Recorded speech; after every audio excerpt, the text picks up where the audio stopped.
He owns it. Now when you go to 1 Samuel 16, and I'm not going to read the whole scripture, I'm just going to give you the insights. 1 Samuel 16 verse 13. Of no man, let me go there. 1 Samuel, sorry.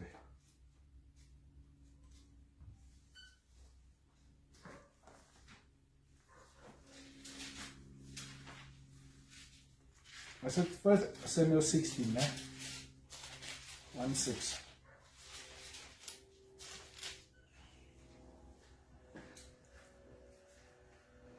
And verse 13, 1 Samuel 16 verse 13.